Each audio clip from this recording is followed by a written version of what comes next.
वारीमध्ये अनेक वयोवृद्ध वारकरी सहभागी झालेले असतात। त्यांचा त्रास कमी व्हावा यासाठी सामाजिक कार्यकर्ते आणि त्याचबरोबर काही आयुर्वेदिक कंपन्या सुद्धा या वारकऱ्यांची सेवा करतात। गेल्या 10 वर्षांपासून पितांबरीच्या वतीने सर्व वारकऱ्यांची पायांची मालिश करून दिली जाते। या स्वयंसेवकांशी संवाद साधलेला आहे आमचे प्रतिनिधी सागर आव्हाड यांनी। पाहूयात।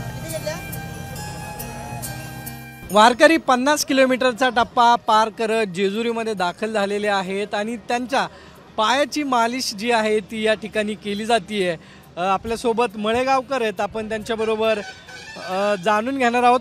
माऊलींची पालखी पंढरपूरच्या दिशेने जाणार, त्या ठिकाणी मुक्काम असेल, विसावा असेल, त्या विसावाच्या ठिकाणी आम्ही ही फ्री ऑफ मालिश आम्ही करून देणार आहोत। ह्या टायमाला वारी मध्ये वारकरी भरपूर प्रमाणामध्ये आलेले आहेत, त्यामुळे आम्हाला पण मालिश करायचा उत्साह चांगला भेटतो। आम्ही म्हणजे एका दिवसाला आम्ही 3-4 हजार लोकांना आम्ही मालिश करतो। आम्ही सकाळ संध्याकाळ असं 6 तासाचा आमचा टार्गेट आहे मालिश करायचं आणि आम्हाला पण तो आनंद वाटतो माऊलींचे पायांना हात लावून। कितवं वर्ष पितांबरी कंपनीचं किरण तेल वारी हे आम्ही गेली 22व्या वर्षी करतो आम्ही। तर आमच्या महिनाभर आम्ही तयारीची सुरुवात करतो। जे माझे सहकारी आहेत, मी आहे, आम्ही बाबा उत्साह आम्हाला जायचं, वारीत जायचं आहे। मग आता घरचे कामं मग सर्व आटपून वारीकडे आम्ही दिशाला आम्ही 20 दिवस वारीमध्ये आम्ही पूर्ण वेळ। कॅमेरामॅन आदर्श कटकेसह सागर आव्हाड, साम टीव्ही, जेजुरी।